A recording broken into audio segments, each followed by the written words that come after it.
Relax. Come to the back. Relax, Come to the back. Yo, get my phone, bro. Get my phone. Get my phone. It's right there. Right there. Right there. Let's go live, bro. Let's go live. Press it, bro. Right now, bro. We'll explain. Press public, bro. Press Yo, public. bro, what did I do? I didn't do nothing, bro. I swear I didn't do nothing. You hear that voice shaking. That is raw terror caught on Bodycam. Darren Watkins Jr., known to the world as IShowSpeed, in handcuffs outside his own home, surrounded by Ohio police with guns drawn, his camera still rolling because that is his only lifeline to the truth. The cops are telling him to calm down, to come to the back of the car, while his cameraman screams, "Let me go live, press public." Hey, how you doing? You alright? Come here real quick. Just turn around real quick, I'll explain. You're not in any trouble. What the heck? Come to the back. Yo, bro. Hey. This was not some late-night traffic stop. This was a swatting call designed to get him killed. And we all knew this day was coming. You know, just like I know, that when a young man rises too fast, when he refuses to bow to the elite gatekeepers of entertainment, the system has a way of sending a message. Tonight, I am going to expose the files you were never supposed to read, the real names behind a cybermob that functions like a demonic ritual, and the reason a legendary streamer who preys on camera became their #1 target. That night in Cincinnati started with Speed doing what he always does, streaming for over 3 hours, breaking a PS4, laughing with 100,000 people watching live. The Bodycam shows his stepdad at the gate telling officers there is a locked-up gun inside, that his stepson has no mental disorders, that mom is on the way. I swear I didn't do nothing, bro. Chill. Away from this guy. And we are going to explain. You're going to connect it with me.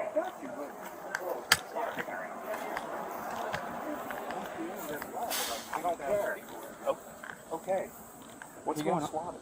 That's what that is. Y'all know what swatting is? Yeah, It happened to his boy Adin last night. Okay, so this is one of those silly things that people. Yeah. Well, and he didn't. You know who he is, right? I don't know who he is. I don't The know cameraman keeps repeating it is a prank.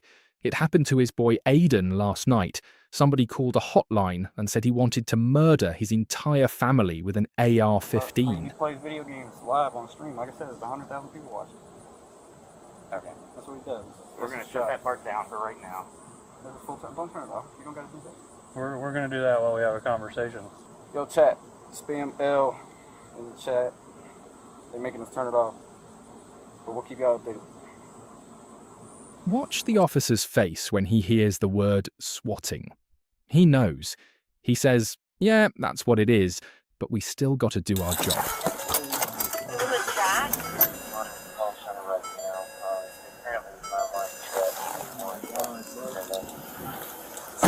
You, his mom. Do their job. Kick in doors. Draw down on a kid who just ended a Fortnite stream and handcuff him while his mother arrives screaming, "They constantly prank my house" type camera.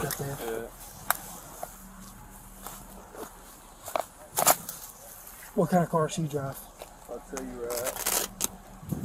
Okay. She will be here in a few minutes. Yeah. Alright, sounds good. Yeah, we'll talk to you. There you go. That was quick. This is the emotional wound. A Christian home invaded by a lie. A son nearly turned into another Andrew Finch statistic. And if you remember the name Andrew Finch, you already understand the deadly game we are dealing with. In 2017, Finch was an innocent father in Kansas, shot dead by police because a swatter in Los Angeles dialed a number and said he had killed his family and had hostages. The FBI investigated. The swatter, Tyler Barriss, got 20 years. But the system never fixed the vulnerability. Why? Because swatting is not a glitch. It is a weapon. And when you ask who gets to wield that weapon against a 20-year-old gaming legend, the answer points to a darkness none of the mainstream media will touch. Right here, I need you to see the real IShowSpeed, not the caricature they sell on tabloid sites. He is loud, he is chaotic, he backflips on camera and screams into a microphone until his lungs give out. But buried beneath the viral clips is a young man who stops his stream, bows his head, and thanks Jesus Christ for his platform. He has done it in hotel rooms, in front of millions, unashamed. That is what the elite can't stand. Not the volume, the faith. Speed is blackballed from the polished award shows, never invited to sit with the late-night hosts who pretend to love internet culture. He doesn't fit their sterile agenda. Exactly. This is a prank call. I keep telling y'all. I can't really explain it to y'all because I'm probably older, but you know, it's just like, you know what Twitch is? Twitch, YouTube? Yeah, I know what you're talking about. I mean, you know, I'm famous, you know, and I'm popular, you know. He is a legend to Gen Z, but a threat to the corporate machine that wants every influencer sanitized, medicated, and silent about God. Think about it. They never swat the plastic Disney stars. They never send armed units to the houses of Hollywood producers who speak openly about ritualistic abuse metaphors in their films. But a young black man who built his empire on raw faith and gaming, they send a helicopter. They send the very tactical units that have killed innocent fathers over fake hostage calls. We all knew this was coming.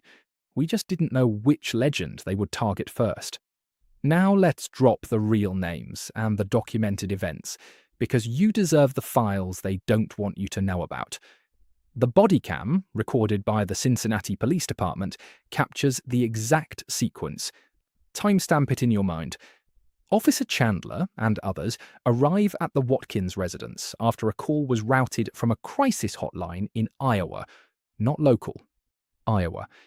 The caller gave Speed's full name, his address, and claimed he was about to execute his family and then himself. Leave your phone there for now.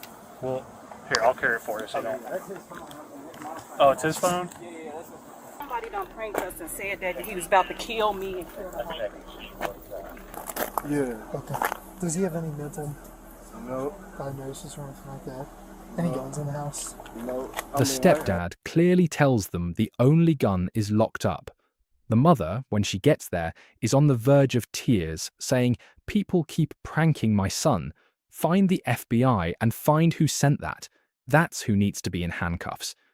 The officers later admit they received a message that described a Glock and an AR-15. Speed's You know what a streamer is? Yeah, you ever heard of a streamer SWAT or whatever? Okay, you got him? Hold this on. Yeah. Okay, so tell us about the streamer. What'd you say? I didn't do nothing. Were you trying to be funny? No, I didn't do nothing. Well, apparently someone called a help center out in Iowa and said, and the officer replies, "We'll have it documented." Documented. That's I-T-Y. Camera. I've never been in the cup one in my life, man. I'm sure you don't have anything on you. Oh, I'm about to kill myself. I'm straight. What the f? I know. We just got to do our job. Yeah. No task force, no immediate trace, just paperwork. Now we go deeper. The cameraman mentions Adin, referring to Adin Ross, another massive streamer who was swatted the very night before this incident. 2 back-to-back swattings on 2 of the biggest creators on the platform, both occurring within 24 hours, both using the exact same method of a fake suicide murder threat phoned in from a distant state. That is not random trolling. That is a coordinated operation. The FBI knows that swatting rings operate in dark web channels, often attached to groups that trade in ritualistic harassment and doxing. They have case files. They have indictments, like the one against Barriss's co-conspirators, who were part of a network that called itself Team Crucifix. The name alone should make a religious middle-class family's blood run cold. Team Crucifix, mocking the very faith that Speed wears on his chest. And yet these networks are still active because the institutions we pay to protect us are more interested in monitoring your church parking lot than stopping cyber terrorists from using taxpayer-funded SWAT teams as their private hit squad. How many more of these documented calls have to happen before we ask who inside the system is allowing this to continue? Because when the Cincinnati officers tell Speed to stop filming, when they try to shut down the one piece of evidence that would prove his innocence, you see the panic of a system that knows it just played the role of executioner in a hit it doesn't want to investigate. This is where everything makes sense now, the larger cultural moment that ties it all together. Speed's handcuffs are not just his own. They are the symbol of a war on independent truth-tellers who operate completely outside the dying legacy media. For years, they told us that YouTube and Twitch were just kids playing video games. But when those kids started earning more money than CNN anchors, when they started praying in front of millions while the networks mocked faith, the elite needed a tool to remind everyone who really holds the monopoly on force. Swatting is that tool. The killer is always the uniformed officer pulling the trigger, but the one who dialed the phone disappears into a VPN, often protected by the same tech companies that censor vaccine dissent, but won't hand over IP logs to save a young man's life. You and I, we saw this script play out before. They did it to the legends of independent journalism. They demonetized them, blackballed them from search results, then sent the authorities to their doorstep whenever an anonymous caller cried wolf. The ritual is almost demonic in its precision. Isolate the target, flood them with false accusations, then use the state's own gun to punish the crime of getting too popular while telling the truth. Speed's mother said it through tears. That's who need to be in handcuffs right now, not her son, the anonymous caller. But the system cannot arrest an ideology that it secretly depends on. So her son stays cuffed a little longer, and the viewing public is supposed to just move on to the next trending clip. And now we sit with the unanswered question that should keep you up tonight.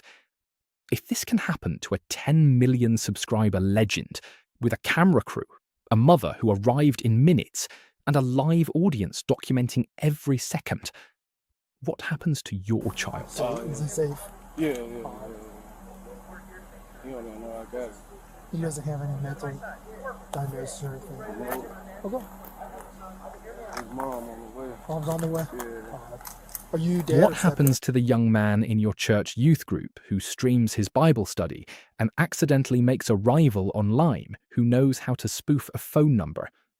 The Cincinnati officers told Speed, if we get another call, we'll already have it documented. Documented. That word again. It is an admission that they cannot stop the calls. They can only note your son's file after he is traumatized, after his wrists are bruised, after he spends 30 minutes in a cop car begging people to believe he just plays Valorant. This is not justice. This is institutionalized terror against a generation of creators who refuse to pledge allegiance to the rotting Hollywood machine. No FBI press conference will ask why the hotline in Iowa didn't immediately verify the threat.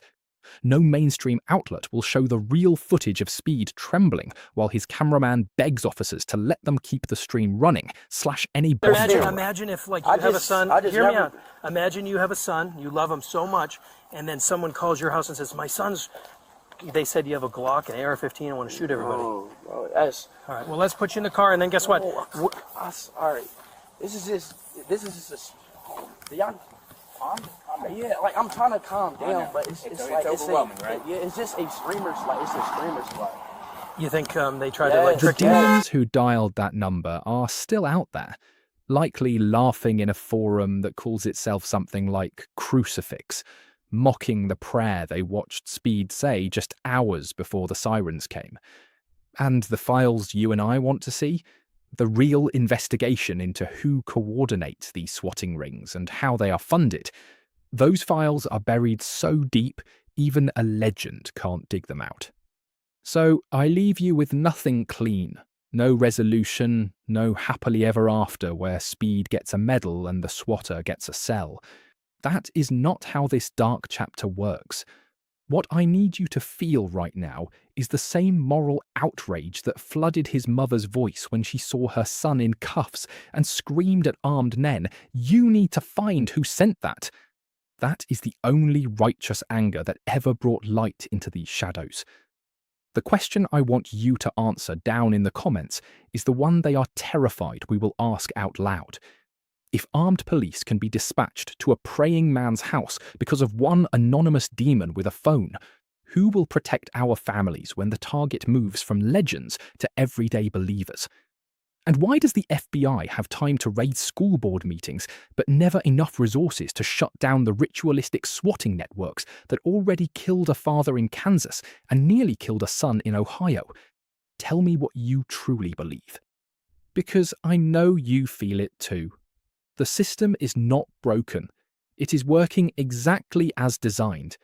And the heroes it once silenced are the ones who still bow their heads and thank God on a live mic.